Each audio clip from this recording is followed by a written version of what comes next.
దీర్ఘకాలిక సమస్యతో సతమతమవుతున్న పెదగంట్యాడ పారిశ్రామిక వాడకు అప్రోచ్ రోడ్డు ఏర్పాటుకు ఎట్టకేలకు పరిష్కారం లభించనుంది. గత 4 రోజులుగా పెదగంట్యాడలో పారిశ్రామికవేత్తలు నిరాహార దీక్షలు చేపట్టిన విషయం తెలిసిందే. దీక్ష శిబిరాన్ని ఎమ్మెల్యే తిప్పల నాగిరెడ్డితో కలిసి ఎంపీ విజయసాయిరెడ్డి, మంత్రి అవంతి సందర్శించి దీక్షలో కూర్చున్న వారికి నిమ్మరసం ఇచ్చి దీక్షను విరమింపజేశారు. అనంతరం మాట్లాడుతూ గత 9 ఏళ్లుగా ఈ సమస్య నలుగుతూ వస్తుందని, అందుకనే సమీప ప్రాంతానంతటినీ పరిశీలించామన్నారు.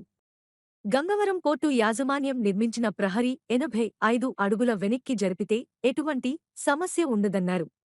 ఈ విషయాన్ని యాజమాన్యానికి సూచిస్తామని వాళ్లంతట వాళ్లే దానిని తొలగించిన వరకు చూస్తామని, లేకుంటే ఆ పనిని ప్రభుత్వమే చేస్తుందని అన్నారు. ఈ కార్యక్రమంలో మాజీ ఎమ్మెల్యేలు తిప్పల గురుమూర్తిరెడ్డి, చింతలపూడి వెంకటరామయ్య, పరిశ్రమల అడ్వైజర్ ప్రతాప్ రెడ్డి, మంత్రి రాజశేఖర్, సాంబశివరావు, కె రాజు, తిప్పల దేవన్ రెడ్డి, వంశీరెడ్డి, ధర్మాల శ్రీనివాస్, దొడ్డి రమణ, అసోసియేషన్ అధ్యక్ష కార్యదర్శులు ఆదినారాయణ రెడ్డి, సత్యనారాయణ, రఘు తదితరులు పాల్గొన్నారు. అన్న నాగిరెడ్డి గారు ఎమ్మెల్యే ఉన్నంత కాలం, నేను ఇక్కడ మంత్రిగా ఉన్నంత కాలం, పైన జగన్మోహన్ గారు సీఎం ఉన్నంత కాలం మీరు ఎలాంటి ధర్నాలు నిహారదీక్షలు చేయాల్సిన అవసరం లేదు. ఈ నిహారదీక్ష కూర్చునే ముందు మీరు నాకు మాట చెప్పుకుంటే దాని పరిష్కారం నిరాళం చేసుకోండి, లేకపోతే పెద్ద విజయసాయి దృష్టిలో తీసుకెళ్ళండి, లేదా సీఎం గారి దృష్టిని తీసుకెళ్ళండి. ఈ ప్రభుత్వం మీ ప్రభుత్వం, మీ అందరి బాగు కోసం పనిచేసే ప్రభుత్వం, మీ అందరి క్షేమం కోసం పనిచేసే ప్రభుత్వం. ఎవరిని కూడా ఇబ్బంది పెట్టాలని, లేదా ఎవరిని కూడా మరి ముఖ్యంగా పారిశ్రామిక వర్గాన్ని దూరం పెట్టుకోవాలని ఆలోచన చేసే ప్రభుత్వం కాదు. ఇది యాక్చువల్గా మీ సమస్యలన్నీ పరిష్కరించడానికి మరి మొన్నే నేను మా ఇండస్ట్రీస్ మినిస్టర్ గౌతమ్ రెడ్డి గారు కూడా ఒక మీటింగ్ కూడా మీ అందరికి కాల్ చేయడం జరిగింది. మీరు అడుగు ఫోన్ వచ్చింది కదా. ఆ రోజు పెద్దలు విజయసాయి గారు సడన్గా ఢిల్లీ మరి ఆ రోజున అమిత్ షా గారితో అపాయింట్మెంట్ ఉండడం వల్ల సీఎం గారు విజయసాయి గారు వెళ్ళిపోయారు. సో దానివల్ల పోస్ట్పోన్ అయింది. సో దానివల్ల పోస్ట్పోన్ అయిన తర్వాత ఈలోగా అరెస్ట్ కూడా వచ్చింది. అంతేగాని ఎప్పుడు కూడా సమస్యల కోసం కానీ సమస్యల పరిష్కారం విషయంలో కానీ వెనుచూపి పారిపోయే నాయకులు కాదు.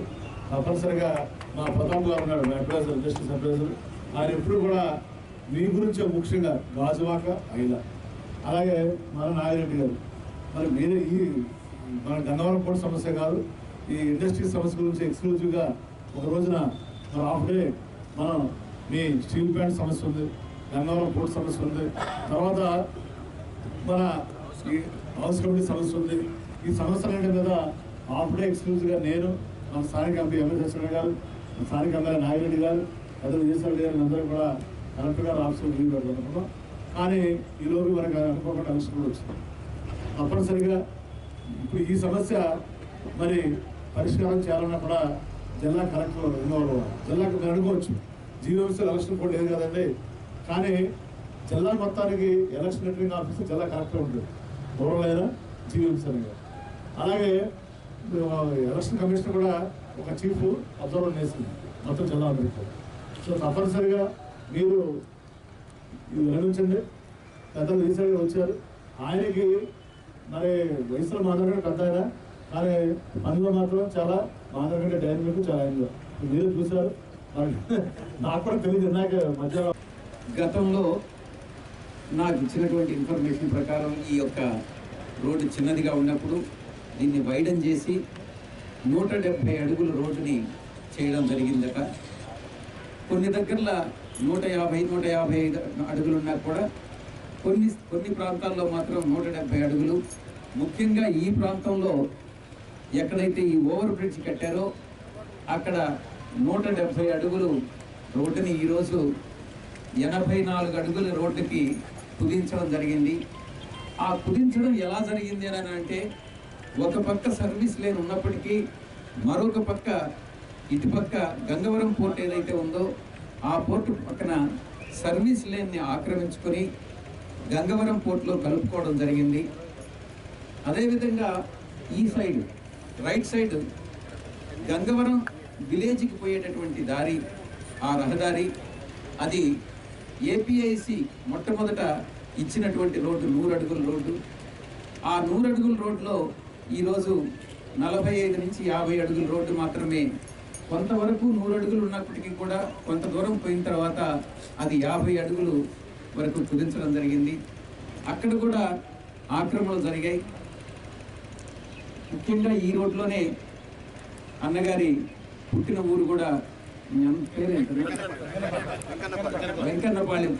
ఎమ్మెల్యే గారి పుట్టిన ఊరు వెంకన్నపాలెం ఈ రోడ్లోనే చెప్పారు.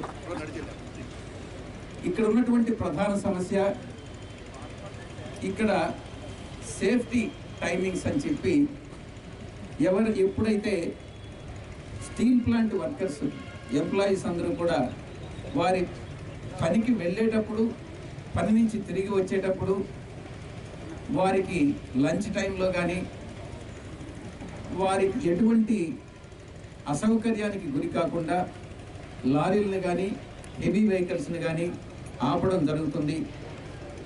ఆపడం వల్ల ఇక్కడ ఉన్నటువంటి ఇండస్ట్రియల్ ఎస్టేట్లో ఇప్పుడున్నటువంటి 240 యూనిట్లు, ఆ 240 యూనిట్లలో పనిచేసేటటువంటి ఇంచుమించుగా రాజశేఖర్ గారు చెప్పినట్టుగా ఒక 4000 నుంచి 5000 మంది కార్మికులు ఈ యొక్క ఇండస్ట్రీలో, ఈ ఇండస్ట్రియల్ యూనిట్లో పనిచేస్తూ ఉన్నారు.